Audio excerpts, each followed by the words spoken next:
So if you're watching this, you're looking at Chris Paul's leprechaun suit and you're asking yourself, what the hell is he wearing? What's up, guys? Welcome to Omar Illustrated Health.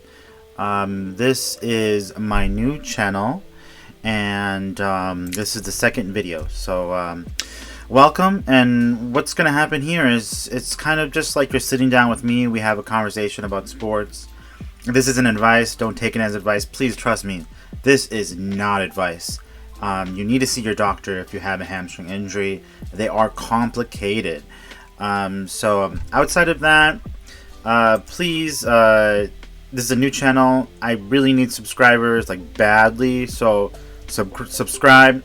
Honestly, right now, don't even like it, Dan. Just subscribe. I'm just asking for one thing. I put a lot of effort in these videos, and I really want to make it a big thing. So if you're on the squad, if you're with me, if you want to see something more like this, then subscribe and we'll go from there. Devin Booker. Devin Booker was slept on for years. And the reason why he was slept on is because he's not a dunker. He's athletic, but he's not like a big up in the air player. So what he is, he's a ground player. He gets to his spot, and to get to your spot, it requires very strong legs and extremely elite levels of feet coordination. And I'll show this, but he's really he may not be an athletic freak, but his body is definitely a precise instrument.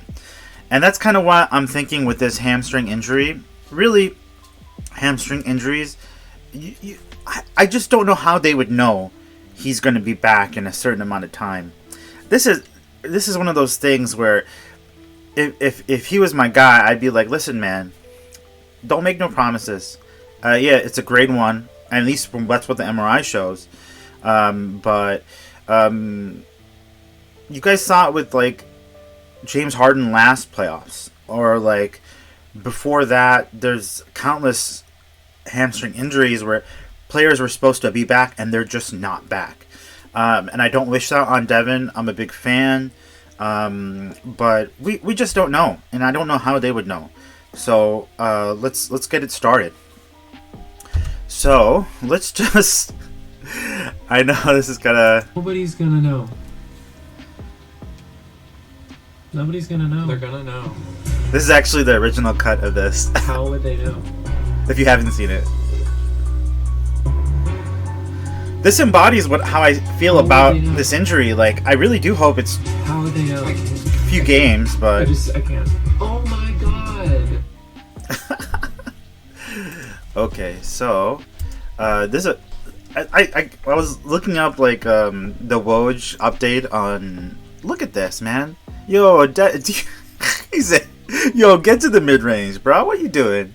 That's too funny. He's just, he's a wholesome dude, man. That's kind of like why I'm really hoping he get back, because like NBA needs this guy to just be that LeBron figure that like we don't have this year, like. And there's Giannis, but man, this guy is really next in line. So, and also another thing I came across in my research.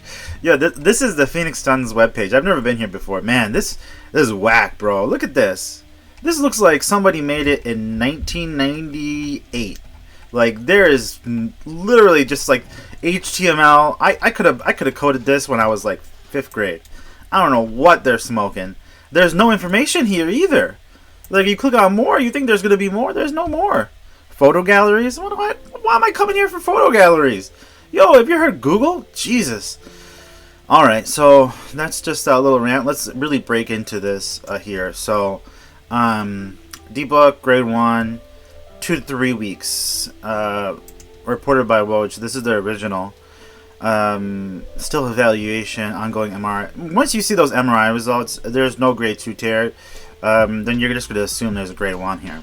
But right hamstring. So earlier in the year, he injured his left, so this is the right this time. So they're opposite, and that's a big deal because with hamstring, like, re-injury is the real reason why people are out long periods of time. So they'll get a grade 1.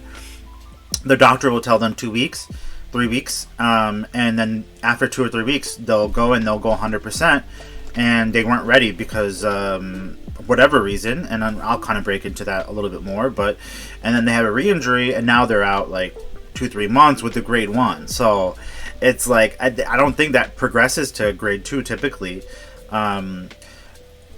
Usually with this type of injury, you can see like the mechanism of action, but which means like how they get injured. But D-Book, he's a really subtle guy. This is like a shot here, and you can see here that he gets to a spot and he elevates. He stops, right? He stops. So you can see here. This is the key thing. The stop with him, right? So he stops. Right? He's gonna drop that leg. He's gonna drop that leg and stop and pop. And so what this is doing, this is activating this muscle here to stop, but he's trying to also explode at the same time. So he does this a lot, and honestly, this is not an easy thing to do. This is what makes him unique. He stops and explodes at the same time. What happens is that fires this quad muscle and the hammy muscle. So with an elite athlete like D-Book, he's going to be prone to hamstring injuries just because the quad is short and strong and the hamstring is loose and long. And so short and strong is always going to win out over loose and long. So he explodes. Look, he's in the air. He does this defender here, I don't even know who this is, but he don't even know what's going on. He's looking at the crowd. D-Book's in the air, and this guy is still on the ground. And so he's not a showy athlete, but man, he is a unique precision tool, in my opinion. So that's what makes this unique, because like D-Book's not a regular dude, man. He's not your like average like track runner. He is a finely tuned instrument, and you just can't tell somebody that. So this is a more popular injury. This is my boy Giancarlo Stanton. He's a phenomenal athlete, also a very unique athlete, Hall of Fame type player. Bang, and you could see how he's limping now. He's done. Probably grade 2, grade 3, complete tear. But this is what a severe hamstring injury looks like on an elite player, which is like, thank God that didn't end his career. This is D-Book's earlier injury. So this is November of last year, this season. And he had a left hammy injury opposed to the right one he had this time. So let's check out what happened last time. Oh, see, I don't know if you guys saw that. Like, look where he's at. Look at his face. Look where he should be. He should be up here. He should be up top. No, he's falling to the side. He's just trying to get this ball in the basket. He knows he's injured at this point here. So let's go back a little bit. So he plants this leg. He stops. He activates that quad, and he explodes at the same time. Same thing as this shot motion, but he's doing it in a layup. Bang! He's hurt. He's injured. So I think he was out for about a month. Any guys, correct me if I was wrong, but he was out for a month. And obviously, regular season, you're cautious, but this is just going to be a thing with D-Book, unfortunately. But he's a hardworking guy, and there's a lot of things we can do to help him. So this is the actual injury. So this is what happened earlier this week. Let's see what's going on here. So this one doesn't look as bad. You can see from that angle, it doesn't look as bad. Let's see. We got some more views here. So right there, probably. Right. So that's. No, actually, let's see. Let's just keep going.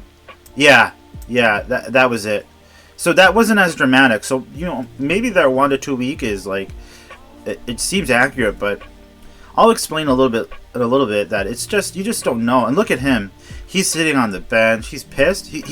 So he had the hamstring like 6 months ago. So he knows what it feels like. So in his head, he's out a month. But he didn't really see from a third person like how it looked. It didn't look as bad as his previous. That the layup hamstring on the left hand side, that looked worse in my opinion, but how it looks isn't really gonna do anything, and let me explain why. So this is the back of the legs, this is the front of the legs, so you could zoom out so you can see where we are at. And then so this is the butt, and then so all these muscles here in the back of the leg, this is considered like one to like non-medical people. This is just the hamstring. That's everything here. So let's hide this. So you can see this is a deep compartment, and anytime you get injured, one of the key things is you're gonna want blood to come to wherever the injury is so you can heal quicker. And this is just a deep compartment. You could see it's like almost half of your leg, and these are big muscles, right? So these like need a lot of blood, and they're some of them are encapsulated, so blood has a hard time getting there. So it's just one of those things, like there's a lot going on back here, and these are big long muscles, and they can tear from here. I actually have a friend, an elite runner, and she had this completely tear off. I believe the big boy here, the biceps femoris long head, was completely torn off at the, I believe this is considered the origin over here. So and the whole hamstring fell down, and there was a big lump in the bottom of her leg. That's the worst case scenario. Really, probably what happened, he had a little bit of stretching right here, a little bit of stretching right there, and we just don't know how long it's going to take. It might take 2 weeks, it might take a month, it might take 2 months, to be honest. And I think what's more likely to happen is he's going to hear that 2 week in his head, and he's going to try to go, and he'll have a high chance of injury. So with an elite athlete, the research says every 1,000 hours you have 1.2 hamstring injuries, which I don't know exactly what that means, but you could think of it like this way: if you're an elite athlete and you're going hard, you're gonna eventually injure that hamstring. It's just in our bodies. It's just part of our biomechanics, and it's also part of your genetics. So somebody who's prone to hamstring injuries, they're gonna have more hamstring injuries. So honestly, really, what you want to focus on with D-Book is he's gotta stretch that thing out with a physical therapist, and really get on it. You don't want to sit and let that muscle just do nothing. You wanna really do some therapy. You want to get some ice at first. The research is saying heat is not really effective in that first period, so maybe not as much heat. And then there's like some guys that want to throw PRP at everything. Personally, for me with this, I wouldn't do that, because and then you don't know exactly where along the hamstring the injury's at. So I probably would avoid that. And then there's some more unproven therapies that actually I'm kind of in favor of, because I haven't seen Shockwave personally performed on a hamstring, but it's harmless, and it's a therapy that can work. I know they're also working on laser therapy for hamstrings, but like I said, heat is not really the best thing for a hamstring. And this is not medical advice, by the way. Please do not do this on yourself or whatever. You got to talk to your doc. So honestly, I really wish the best for D-Book. I would say they should just keep him out the first and second round, because if they bring him back early and he re-injures, it's done. He's shut down for the rest of the playoffs. I do think Chris Paul can take him to the second round and to the Western Conference Finals. So that's my personal opinion. I have a lot of faith in Chris Paul personally. I don't know if Phoenix has that same faith, and I don't know if D-Book has that same faith, but they should really trust their boy. CP3 is going to get him there, and D-Book's going to finish him off.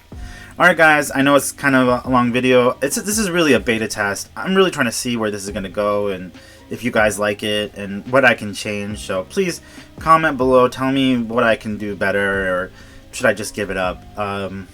Yeah, take care. I appreciate it. Please subscribe, comment.